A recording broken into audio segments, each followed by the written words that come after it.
This is Professor Michael Chapman. I'm one of the most experienced IVF doctors in Australia. I believe that an important part that I can contribute is to educate patients in relation to fertility, infertility, and all that involves. These series of podcasts help to educate you. I hope they are helpful to you. If you wish to know more, however, I'm more than happy to have you contact me via email, which is profmchapman@gmail.com, or make an appointment to see me on 9138 4222. Question from Kimberly. Kimberly says, "Hi Prof, nice to see you again. Tried another round before Xmas but failed. I've now had my gallbladder out less than 2 weeks ago. How long do you think I should wait before I try again?" I don't think the gallbladder is particularly influential on that. It's more about how you've recovered from the anaesthetic and the pain. If you've recovered, then next month's fine. I wouldn't be too fussed. Should we move on to the next topic? Yeah. I think the hardest conversations you've had. All right, yes. All right. So being a long-term IVF specialist, I suppose I've had all the range of conversations with patients. Obviously, the easy ones and the wonderful ones are when I do the first scan at 6 weeks after an embryo transfer and there is a heartbeat and everything is good. That's the easy one. However, the actual statistics tell it all, in that even in women under the age of 38, their chances of an embryo transfer working are at best 40%. So that means that there's 60% of women who go through their first embryo transfer and they are not pregnant. And their first stop is obviously going to be a consult with Professor Chapman and to ask the question, why? And Professor Chapman struggles, and it's hard.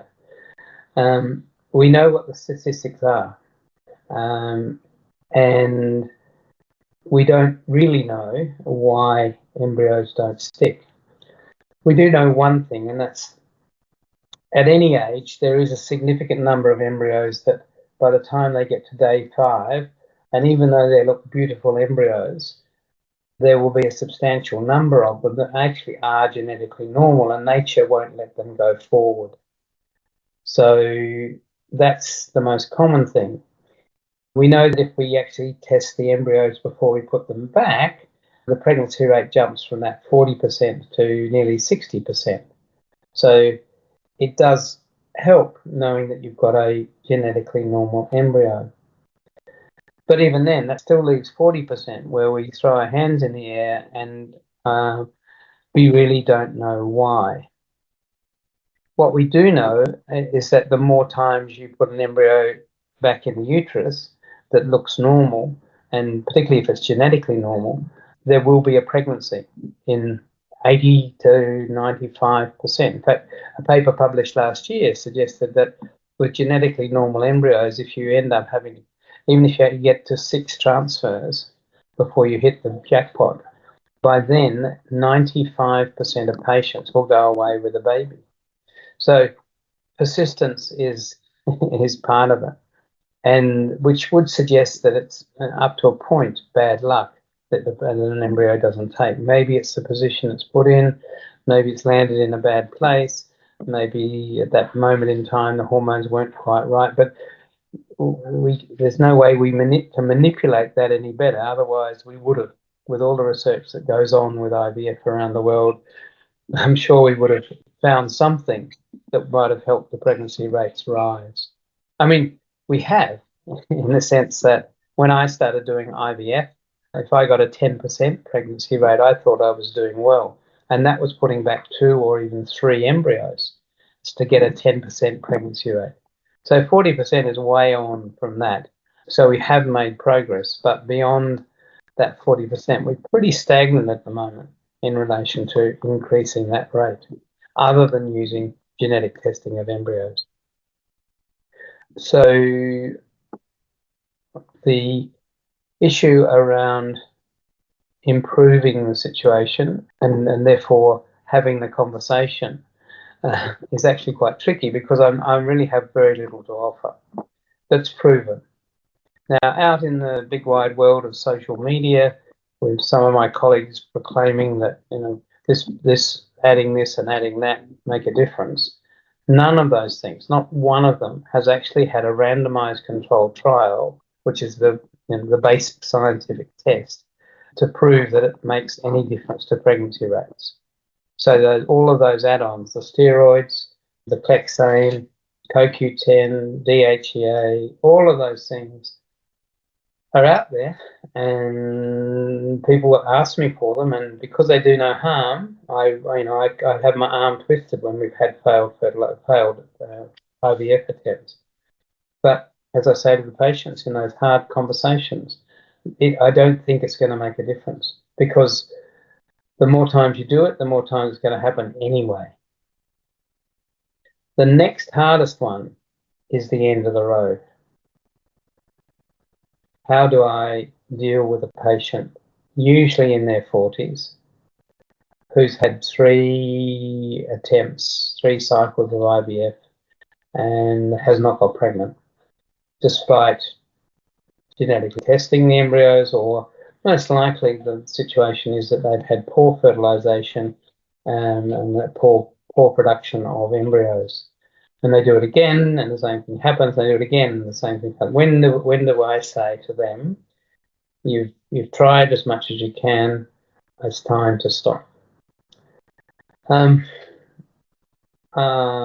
It's a difficult conversation, because they still have hope. I mean, a 42-year-old woman in what I just described, 3 failed cycles, provided they're producing eggs, that's the first hurdle for them, provided they're getting embryos, there is a chance.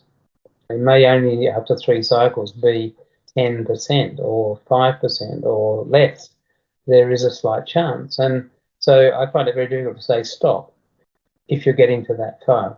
It's much easier if you're a patient where you respond poorly to the medications, even at high dose, you don't produce any eggs. A couple of goes at that, it's easy for me to say, well, you've tried, but it's not going to happen. Next step is egg donation.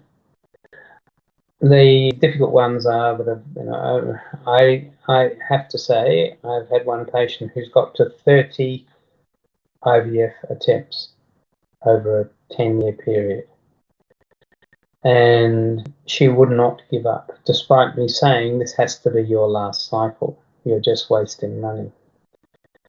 On the 32nd cycle, she did get pregnant at the age of 49. And I thought, and I even saw a heartbeat at 8 weeks, and I thought, well, persistently. Sadly, the week later, she had a miscarriage. It's disastrous, emotionally, and very nasty. But it happens.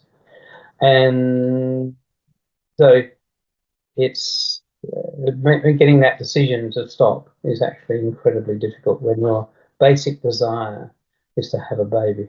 So I suppose of all the conversations that are hard, that's probably the hardest. And don't forget that you can access all the previous episodes by going to our website www.theivfjourney.com and select IVF Journey podcast from the navigation menu.